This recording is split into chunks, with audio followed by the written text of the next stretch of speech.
I want to talk to you today about some everyday habits, especially around the evening and bedtime, that are worth reconsidering after 70, not because any of them is a dramatic danger on its own, but because a few small, sensible changes to how you spend your evenings can genuinely support your heart, your sleep, and your safety. Because you'll have seen the alarming "stop doing these things immediately" videos that make every habit sound deadly, and that fear-mongering isn't helpful or accurate. Yet there genuinely are a handful of evening and bedtime habits where a modest, evidence-based adjustment is worth making. So understanding them calmly, without the scaremongering, is genuinely worthwhile. So today I want to walk through several habits worth reconsidering in the evening: heavy late meals, too much evening salt and fluid if you have heart failure, late caffeine and alcohol, sitting still all evening, ignoring nighttime symptoms, and getting up too fast in the night, explaining the sensible reasoning behind each and keeping it all in proportion in partnership with your doctor. And I'll keep this calm, accurate, and balanced because these are gentle, sensible adjustments, not dire warnings, and the aim is to support your heart and well-being without anxiety in partnership with your doctor.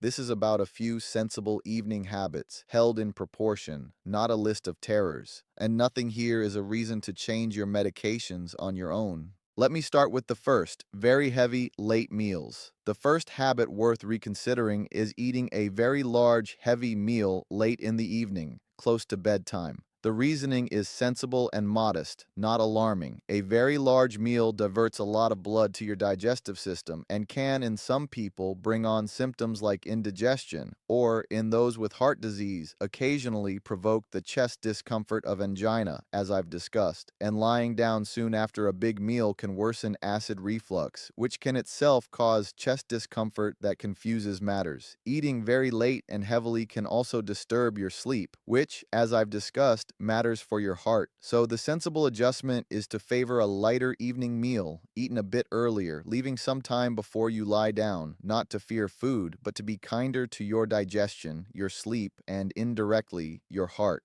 So the first habit is very heavy late meals, worth adjusting toward a lighter, earlier evening meal to ease digestion, reflux, and sleep. So favor a lighter, earlier evening meal. So ease off very heavy late meals.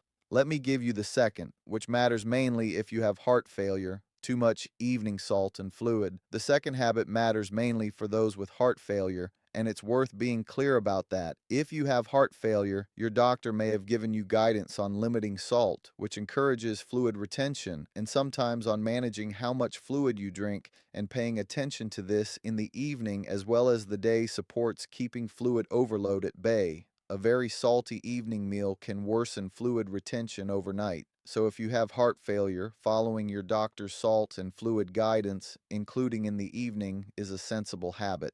But importantly, this is guided by your doctor and applies to those with heart failure or similar conditions, not a reason for everyone to fret about every grain of salt. And you should never restrict fluid drastically on your own, especially given the dehydration risks I've discussed, without your doctor's guidance. So the second habit, mainly for those with heart failure, is heavy evening salt and unmanaged fluid, worth addressing per your doctor's guidance, not through drastic self-restriction. So follow your doctor's salt and fluid guidance if you have heart failure. So mind evening salt if you have heart failure, guided by your doctor. Let me give you the third: late caffeine and alcohol. The third habit worth reconsidering is caffeine and alcohol late in the evening. Caffeine in coffee, tea, and some soft drinks is a stimulant that can, close to bedtime, disturb your sleep and, in some people, make them more aware of their heartbeat or bring on palpitations. So easing off caffeine in the later part of the day is sensible, particularly if you notice these effects. Alcohol deserves a mention too. While the reasoning is often misunderstood, alcohol can disturb sleep, can trigger heart rhythm disturbances like atrial fibrillation in some people, sometimes called holiday heart, and in excess is bad for the heart and blood pressure. So keeping alcohol moderate and not using it as a nightcap expecting good sleep is sensible. So the sensible adjustment is to limit late caffeine and keep alcohol moderate for better sleep and fewer palpitations. So the third habit is late caffeine and alcohol, worth limiting for better sleep and fewer palpitations and rhythm disturbances. So ease off late caffeine and keep alcohol moderate. So limit late caffeine and alcohol. Let me give you the fourth, sitting completely still all evening. The fourth habit worth reconsidering is spending the entire evening sitting completely still, hour after hour, without moving. The reasoning is gentle and genuine. Prolonged sitting isn't good for the circulation, can encourage fluid to pool in the legs, and over time, a very sedentary pattern isn't kind to the heart, while staying gently active supports it, as I've discussed. This doesn't mean you can't relax and enjoy your evening. It means breaking up long spells of sitting by getting up now and then, a little gentle movement, a short walk to another room, some ankle movements, which helps your circulation and reduces stiffness and pooling. So the sensible adjustment is not to abolish resting, but to break up very long spells of unbroken sitting with a little gentle movement. So the fourth habit is sitting completely still all evening, worth breaking up with occasional gentle movement to help circulation without abolishing rest.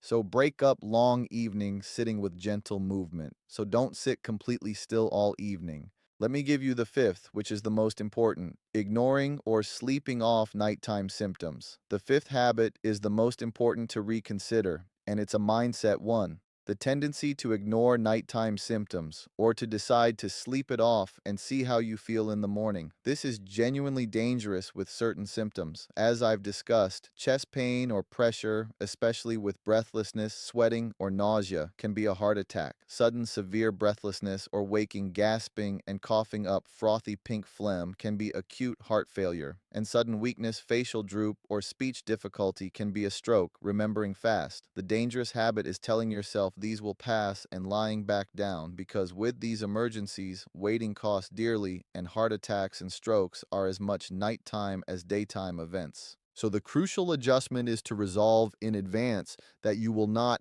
sleep off these serious symptoms, but will call emergency services immediately, day or night. So the fifth habit, the most important, is ignoring or sleeping off serious nighttime symptoms like chest pain, severe breathlessness, or stroke signs, which must instead prompt calling emergency services immediately. So never try to sleep off serious nighttime symptoms. So resolve to call emergency services for nighttime emergencies. Let me give you the sixth, getting up too fast in the night. The sixth habit worth reconsidering is getting up too quickly during the night, especially to go to the bathroom. The reasoning is about safety. When you rise suddenly from lying or sitting, particularly at night when you're half asleep and it's dark, your blood pressure can briefly drop, called postural or orthostatic hypotension, making you dizzy or lightheaded, which is more likely if you take blood pressure medications or water tablets, as I've discussed. This can lead to a fall, and falls, especially at night, are a serious hazard in later life. So the sensible adjustment is to get up slowly and in stages, sitting on the edge of the bed for a moment before standing, giving your circulation time to adjust, and keeping a light on or within reach so you can see. So the sixth habit is getting up too fast at night, worth adjusting by rising slowly in stages with a light on to prevent dizziness and falls. So rise slowly and in stages at night with a light. So get up gently at night to prevent falls. Let me keep all this in proportion because that's essential. Let me stress the proportion because I don't want to add to any fear. None of these habits, save ignoring serious symptoms, is a dire emergency, and the stop immediately or else framing you see is exaggerated. These are gentle, sensible adjustments, a lighter, earlier meal, minding salt if you have heart failure, easing late caffeine and alcohol, breaking up long sitting, rising slowly at night that modestly support your heart, sleep, and safety, and can be adopted calmly, not anxiously. The one that genuinely rises to urgency is never sleeping off serious symptoms like chest pain, severe breathlessness, or stroke signs. So take these as calm, sensible refinements to your evenings, not as terrors, while reserving genuine urgency for the emergency symptoms.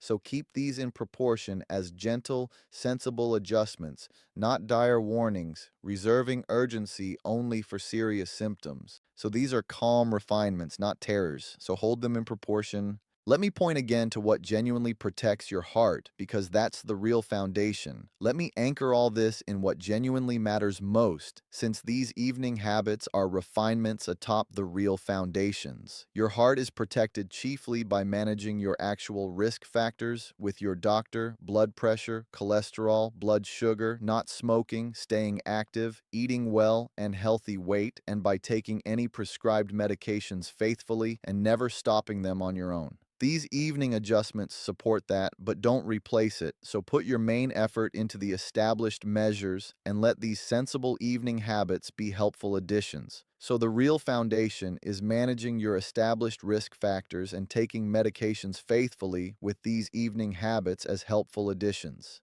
So the evening habits supplement, not replace, real heart care. So anchor everything in managing your actual risk factors. Let me paint you a quick picture of how this helps.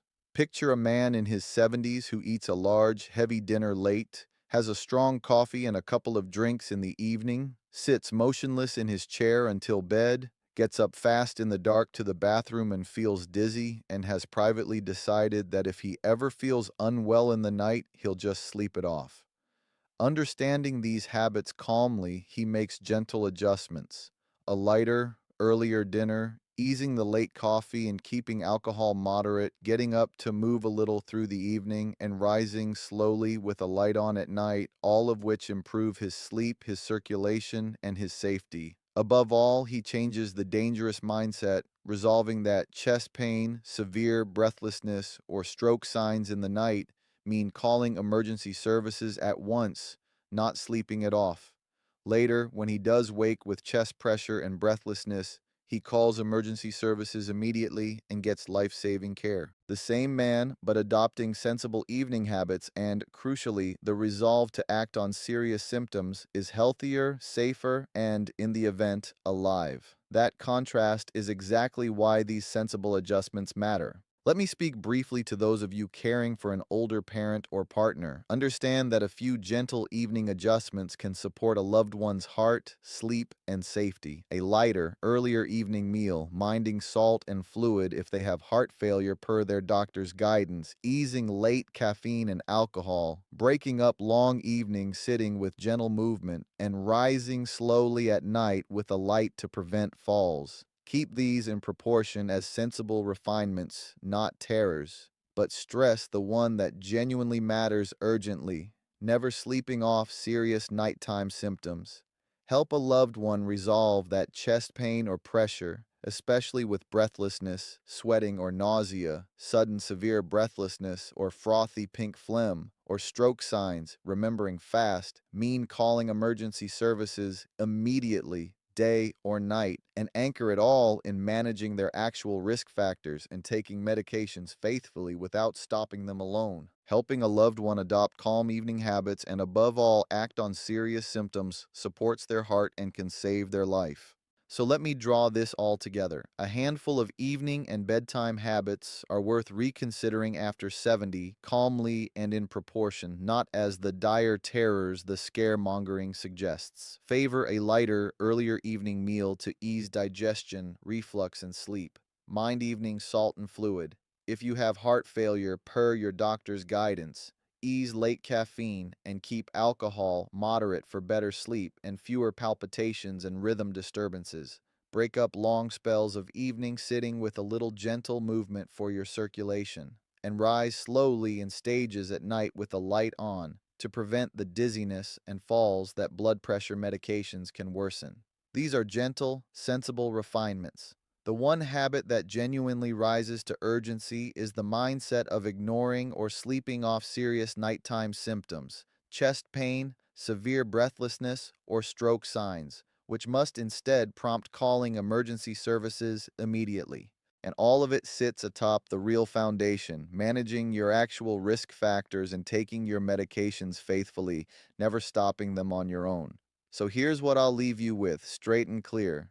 First, favor a lighter evening meal eaten a bit earlier, leaving time before you lie down to ease digestion, acid reflux, and sleep, rather than a very large, heavy, late meal. Second, if you have heart failure, follow your doctor's guidance on salt and fluid, including in the evening, since a very salty evening meal can worsen overnight fluid retention while never drastically restricting fluid on your own given dehydration risks. Third, ease off caffeine in the later part of the day and keep alcohol moderate, since late caffeine and alcohol can disturb sleep and, in some people, trigger palpitations or rhythm disturbances like atrial fibrillation. Fourth, break up very long spells of unbroken evening sitting with a little gentle movement, a short walk to another room, or some ankle movements to help your circulation and reduce fluid pooling without abolishing your rest, and rise slowly and in stages when you get up at night, sitting on the edge of the bed before standing and keeping a light within reach to prevent the dizziness and falls that blood pressure medications and water tablets can worsen.